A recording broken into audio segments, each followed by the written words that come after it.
My name is Allie, and on behalf of the lovely couple, we want to welcome you all to beautiful Sonoma County and to thank you for gathering today to celebrate love. Today would not be possible without the many of you.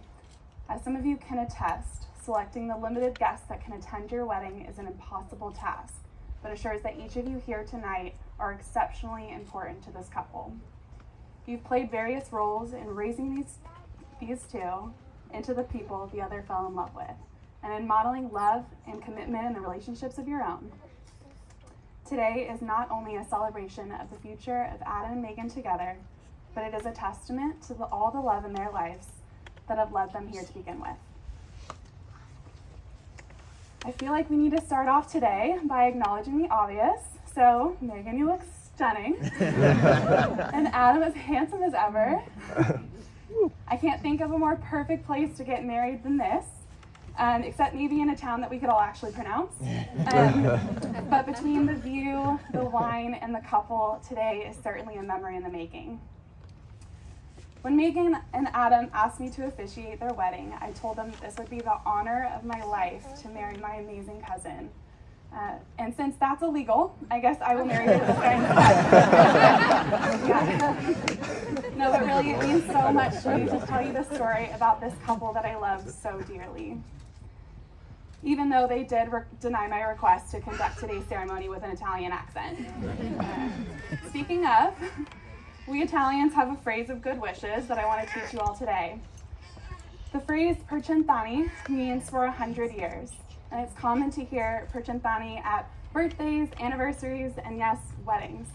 And the idea of cheering for 100 years is to wish someone 100 years of happiness, or to wish a couple 100 years of good luck in their marriage. It's to celebrate and wish them love and success for a lifetime. So you can all tuck that phrase away in your back pocket for later tonight if you're feeling crazy at the reception. In order to tell you the story about Meagan and Adam as a couple, I think it's best I first introduce you to them as individuals. So I know our height difference probably had you fooled, but Meagan is in fact 14 and a half months older than me. Neither of us grew up with sisters, so when our families got together, wherever Meagan was plotting our day's activity, I was only a few steps behind as an equally enthusiastic participant to whatever game, craft, dance, fort construction, haircut was on the books. I tell you all this today to say that I know what it's like to have Meagan as a right-hand man, and I know what joy and beauty she brings to the day. And despite being taller, I have always and will always look up to my cousin Meagan, and for good reason. Anyone who knows her will say the same. Meagan is warm and loving. She's compassionate and funny. She is thoughtful and kind, and she will do anything for the people that she loves. So now that we've complimented her enough, it's time to embarrass her just a little bit. So I started hearing whispers about this new boy around Christmas time 2018. Something about a cute guy that lived in Meagan's building that she met at a country bar in San Diego. And get this guy forgot to ask for her number, so she left with his jacket to assure that she had a reason to see him again. And when they did meet for a second time, and she got the chance to return said stolen property, she also provided him with her full name and contact information written on a piece of paper. And would you believe me if I told you that that turned out to be this guy? But really, when it comes to the beginning of why Meagan fell for our guy Adam here, I figure who better to tell you about it than Meagan herself from 2019. So I'm going to read you some of our messages together. And these are real messages. So January 22nd, 2019, 10:52 a.m., Meagan says, "So I have a boyfriend, LOL." I said, "Neighbor boy?" Meagan says, "Haha, yes." I said, "What's his name?" Meagan says, "Adam." I said, "Okay, I'm putting that into long-term memory now." How did this happen? So happy for you, by the way. Meagan says, "Thank you, heart emoji." I'm really happy about it. He's a really good guy. We've been hanging out a lot. It got brought up in conversation, and he was like, "I'm not trying to play games. I like you a lot. I feel like we've known each other for a long time, and I see a future with you. So if you're ready to be all in, then I am too." Meagan then sends me a picture of Adam and says, He's this one, by the way. I respond, dang, how forward. I respect that. What a cutie. Meagan says, haha, yeah. I was so surprised by that. He was decisive and didn't play with my emotions. He knew exactly what he wanted. Oh, and with him, it's just so easy, and I love that. I said, good, you deserve that. Meagan says, thank you. I can't wait for you to meet him.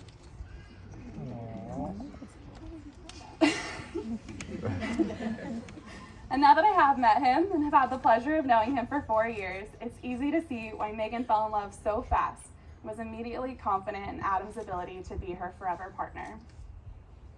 The first time I got the chance to meet Adam after Meagan's introductory text were at the last Burke wedding. Adam expressed concern about memorizing all of Meagan's loved ones that were at the wedding. So I grabbed a piece of paper and I drew him a family tree with everyone he could possibly encounter. A paper I am told that he referenced for years and still has to this day. True? Yeah. This story comes to mind when I think of Adam and his character. Adam is a man who is attentive to details and goes out of his way to make sure everyone is known and valued. And when something is important to Meagan, it is automatically equally important to Adam.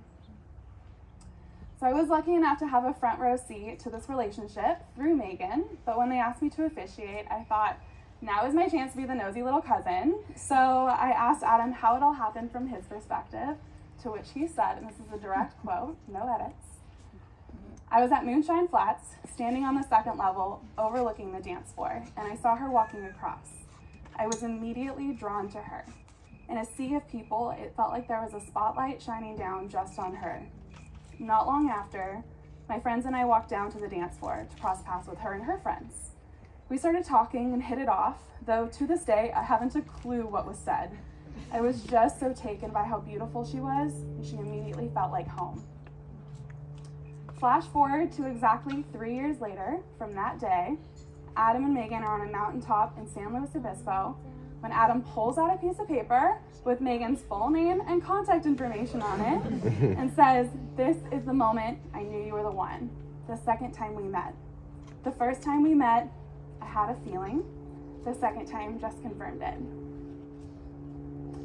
If I was asked to describe the perfect man for my perfect cousin Meagan, I would describe Adam to a T. Adam is fun-loving, family-oriented, and thoughtful. He is calm and courteous. He is a true gentleman who will apparently hang on to any significant piece of paper possible.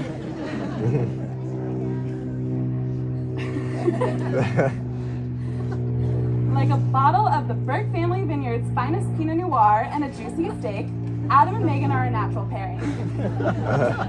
They effortlessly complement each other in a way that brings out the best of their qualities. As you can see, they clearly raised the world's cutest pup. They've navigated a long-distance relationship and learned to communicate despite the miles in between. And they successfully conquered trials and came out stronger and even more in love than before.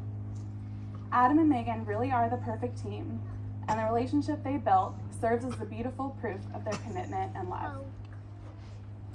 I wanted to read from a passage in the Bible where we learn about this true love.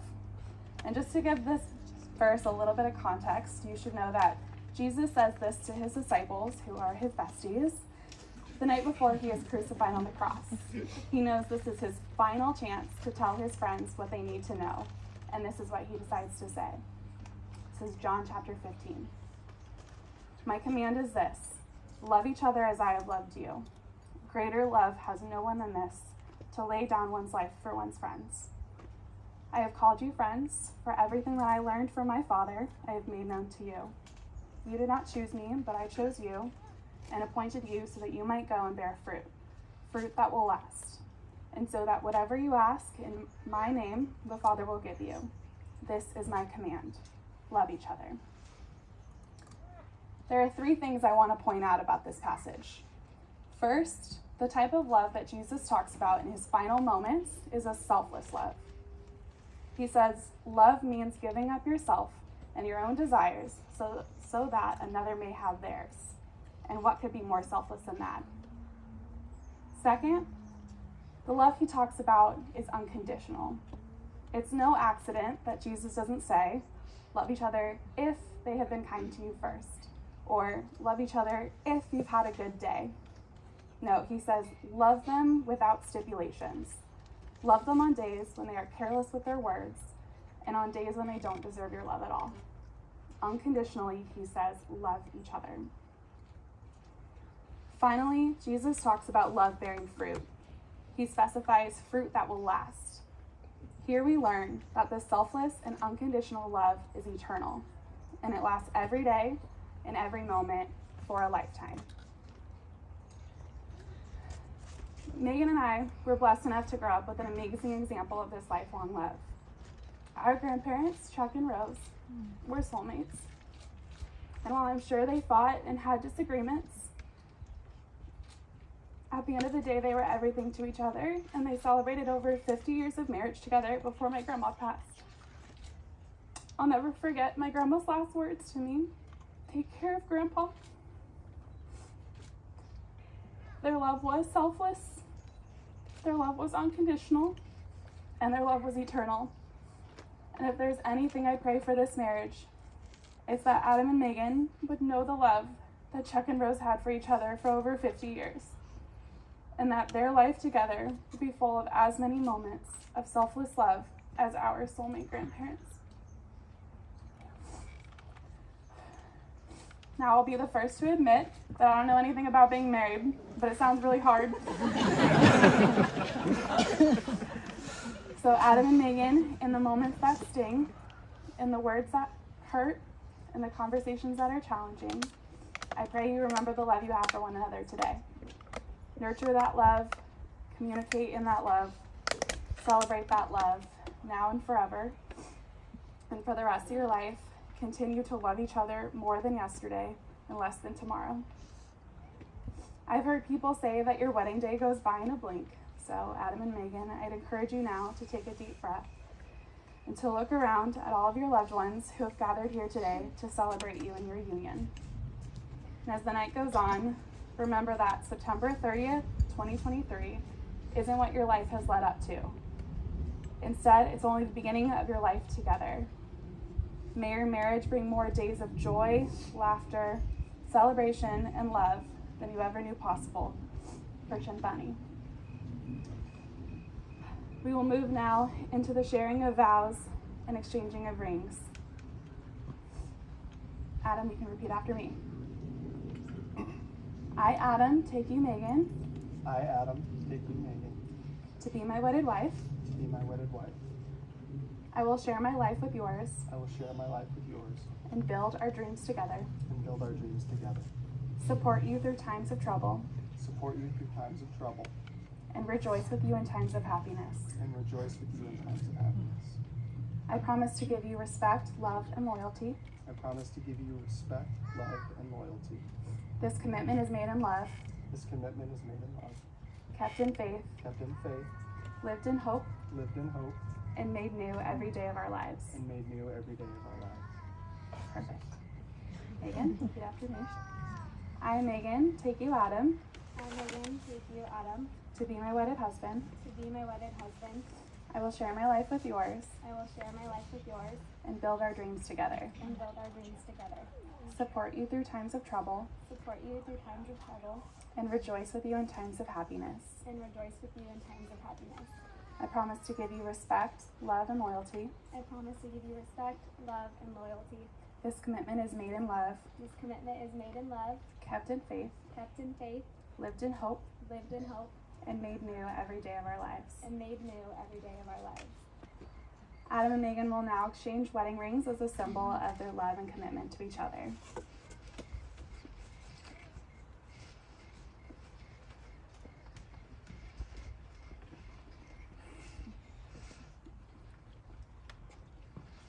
Please place this ring on Megan's finger and repeat after me. Megan, I give you this ring. Megan, I give you this ring. As a symbol of my love. As a symbol of my love. With the pledge to love you today, tomorrow, always, and forever. With the pledge to love you today, tomorrow, always, and forever. Perfect. Okay, Megan, repeat after me.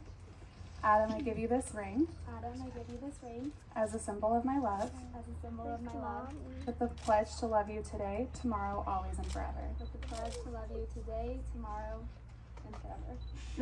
Yeah, always, forever.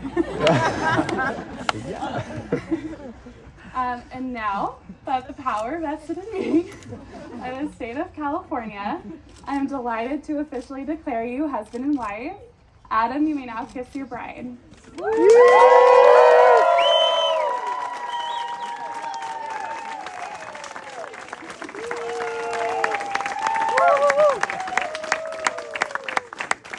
Ladies and gentlemen, friends and family, please join me in celebration as I present to you for the first time ever our newlyweds, Mr. and Mrs. Gauthier.